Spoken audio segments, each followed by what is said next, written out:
because naging mo kasang chance to explain to you what our products are. So, dapat may mabalaan mo ni ang reason behind this digit. 28,000. As you know, 28,000 are usually the average number of days of a person to live.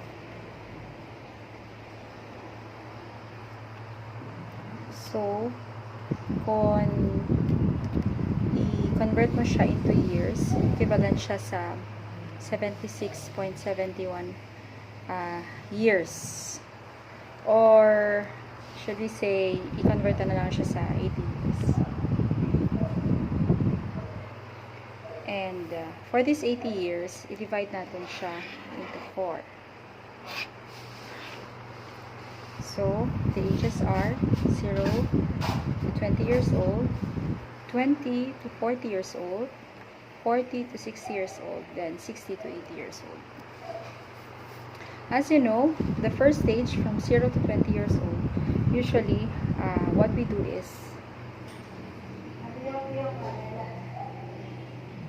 play and study.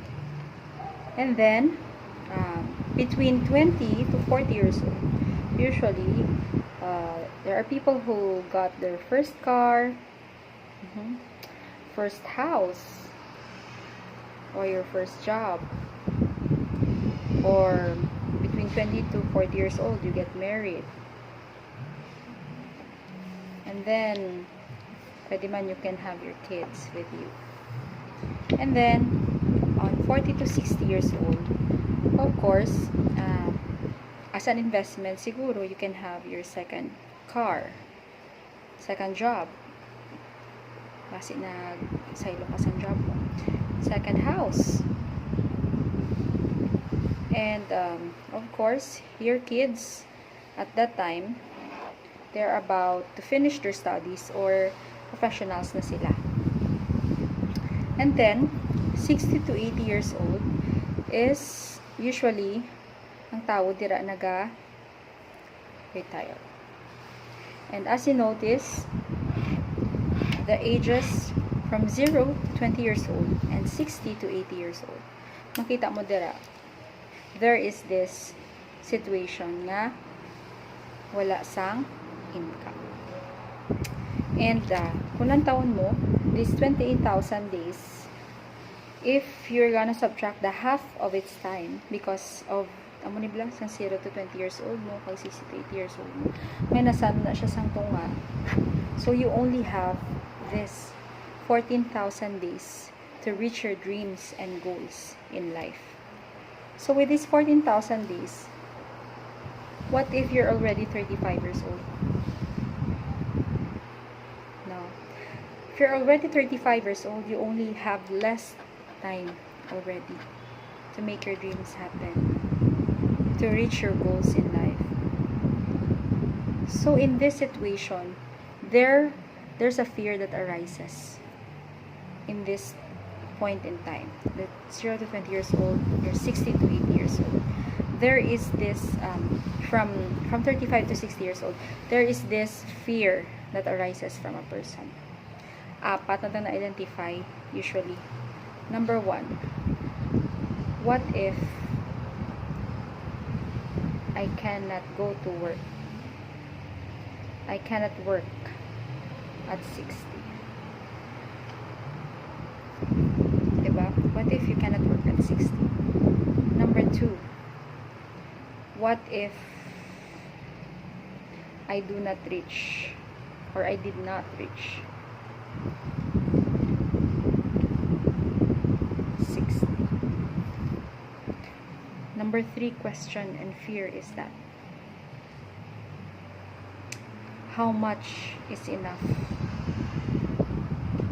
for retirement?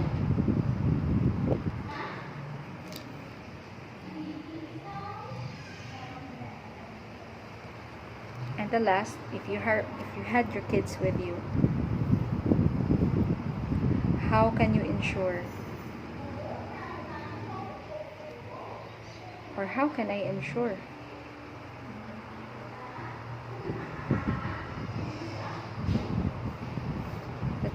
children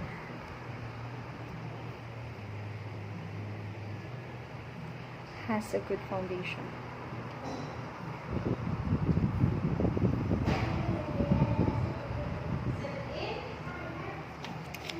So, nakita natin, these are the, I think, the common 4 fears that men can identify during these times of their lives.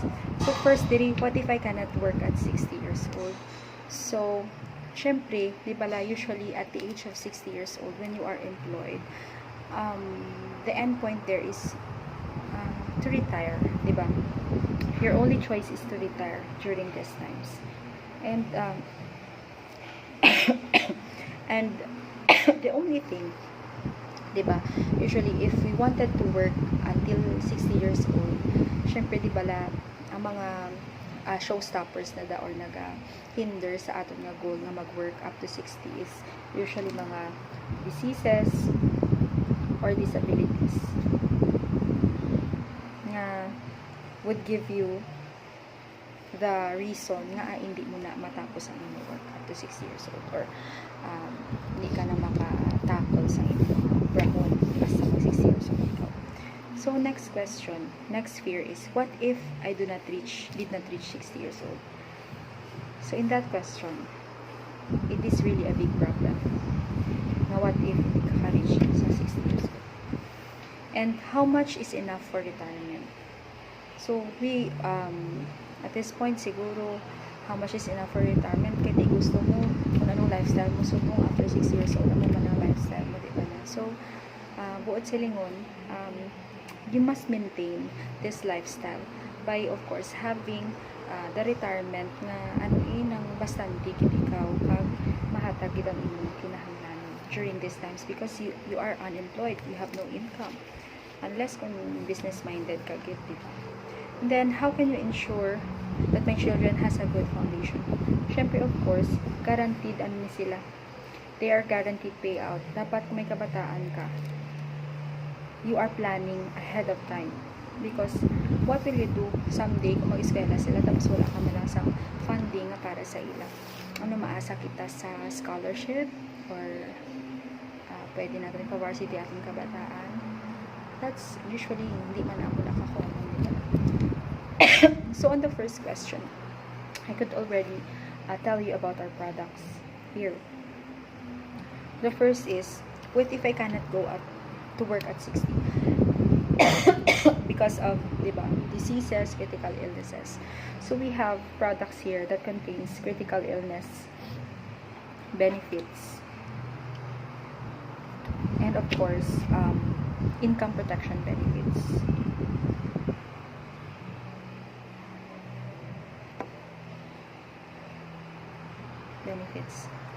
So, amo na sila usually ang mga products natin. And the variable unit link na mga insurance has this component. Mostly, miskin ano pa ng accountant. So, what if I did not reach 60? That is the main problem. Because kung wala ka naka-reach sa 60, so probably nakatay ka, diba? So, that enters the factor about life insurance.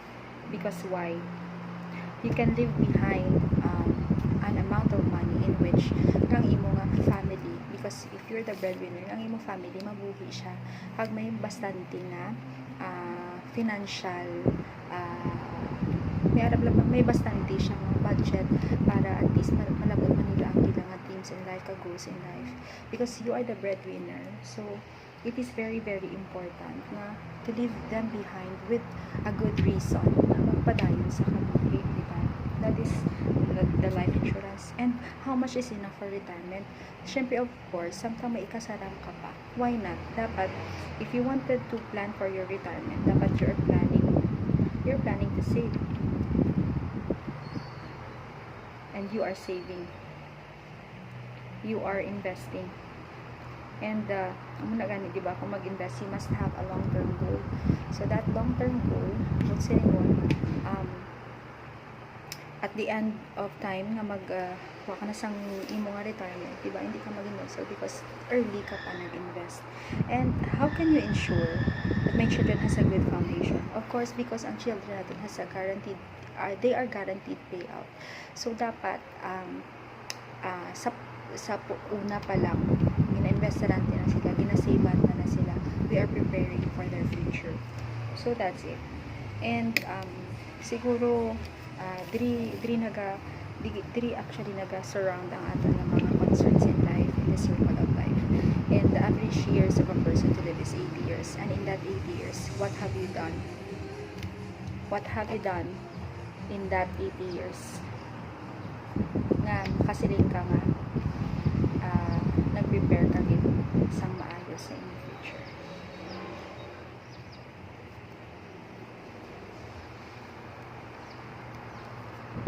So, thank you, and this is it.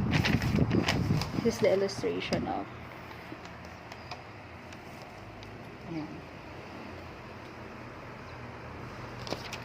Thank you.